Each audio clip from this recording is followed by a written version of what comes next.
Ito guys, panoorin natin itong cover song ni Kuya ng kantang Magnanakaw ng Asin. Ayan. Gusto ganda pa ng kanyang suot, oh. Naka-tribal costume siya. So panoorin natin, pakinggan at gawa ng reaction video.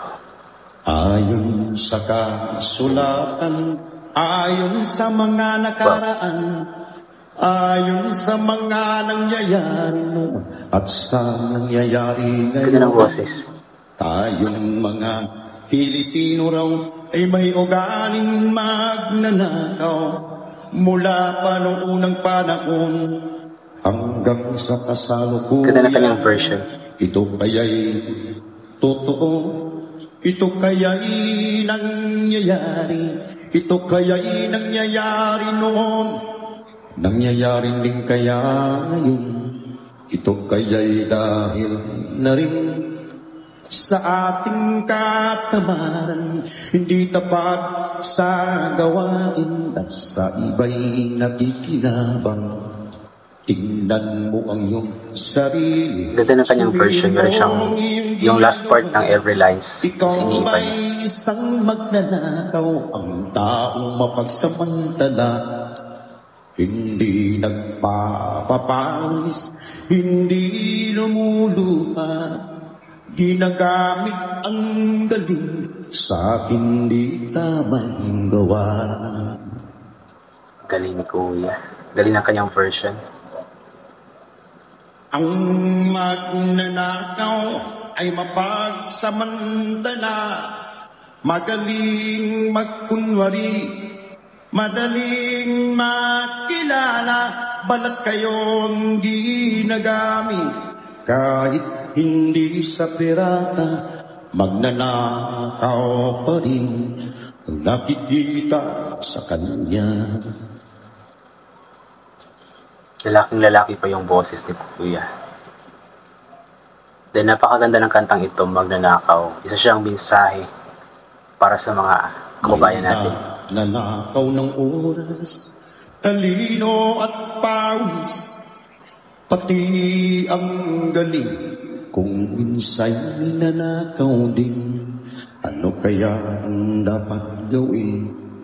Ngayong alam na natin, dahil na rin ba sa katamaran, ahayaan na lang ba natin? Tingnan mo ang iyong sarili, suriin mo ang iyong ginagawa.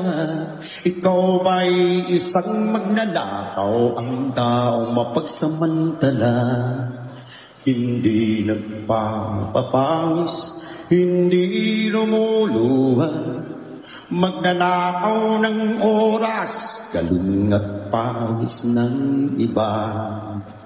Sarap pakinggan, no? Ang magnanakaw ay mapagsamantala, magaling magkunwari, madaling makilala, balat kayong ginagamit kahit hindi sa pirata, magnanakaw pa rin ang nakikita sa kanya.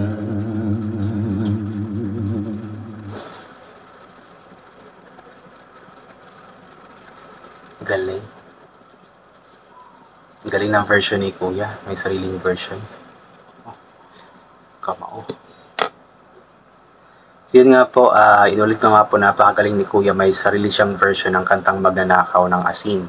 I'm not sure kung agree yung iba, especially yung mga magagaling na singers dyan, yung mga nag-judge ng mga kanta, na maganda yung version ng kanta ni Kuya. Pero para sa akin kasi bilang isang general audience na kumbaga nanonood ako ng isang taong kumakanta, is nagagalingan ako sa kanya. So magaling naman din talaga, inulit ko, magaling din naman talaga. Ang singer na iyon po ay si Sir Pam Malayon ba yun? Di ako sure.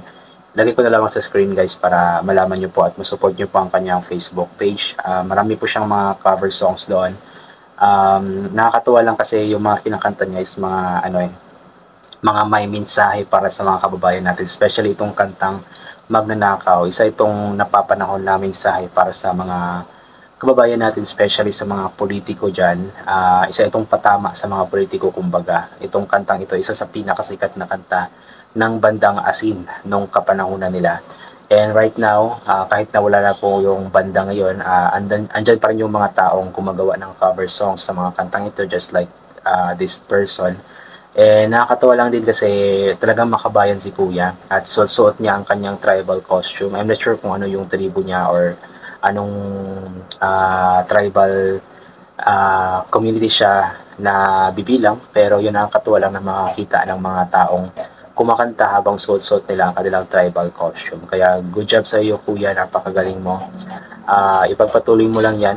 I'm sure na marami ka pang mapapasaya ng mga tao. I'm sure na balang araw, or di ko alam kung anong edad ni Kuya, pero syempre ano pa din, tawag yan, hoping pa din na sana makita natin siya balang araw sa mga TV competitions, just like sa Tawag ng Tanghalan or sa Singgaling, sa The Crush or The Voice kung pwede pa doon. So abangan na lamang po natin kung sakali man na makasali siya doon. And yun, sa support pa natin ng mga local talents natin. For Sir Pam ba yun? Malayon. So kapag may makita po tayong video niya, syempre panoorin po natin. Mag-comment po tayo na maganda, i-share po natin ito. Kasi yung support po na ibibigay natin sa kanila is magbibigay po yan ng encouragement sa kanila or sa kanya para ipagpatuloy niya ang kanyang ginagawa. Kasi para sa mga social media artists natin ngayon, mga singers, ay malaking bagay yun sa kanila para mas madagdagan yung kanilang confidence at encouragement sa sarili at hindi titigil sa kanilang ginagawa. Kaya support po natin always mga local talents. Kung kaya po natin suportahan ang mga international or foreigners na mga artists just like K-pop, ay supportin po natin ang ating mga kababayan na mga katulad ni Kuya Pam, na isang Pilipino na artist na talagang ginagawa ang lahat para lamang maibahagi ang kanyang talento sa atin. Ayan. So yun guys, I think hanggang ito na lamang po itong gagawin ko na reaction video. So thank you so much po sa lahat ng mga palaging bumabalik sa aking YouTube channel. Inulit ko po palagi na mag-iingat po tayo. Ulit po natin maraming pasalamat sa lahat ng mga bagay na ating natatanggap kahit na di man po natin ito hinihingi. Kasi nga po lahat ng mga bagay na meron tayo ay kaloob sa atin ng ating Panginoon at wala ang mga bagay na ito kung hindi dahil sa Kanya. And also always bring payong, kapote, sombrero, or anything na maging protection sa katawan. Kapag lalabas po tayo, sa ganun kapag napakainit po ng sikat ng araw ay hindi po tayo maiinitan.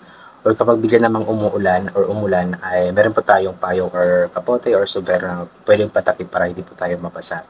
And always take vitamin C para mabusang ating immune system at hindi po tayo natatamaan basta-basta na kung ano-ano mga sakit-sakit. Especially sa panahon ngayon na paiba-iba nga po yung napakainit ng sikat ng araw tapos bigla-bigla na lamang pong umuulan. So once again, hanggang dito na lamang po ito. God bless po sa ating lahat at bye for now po.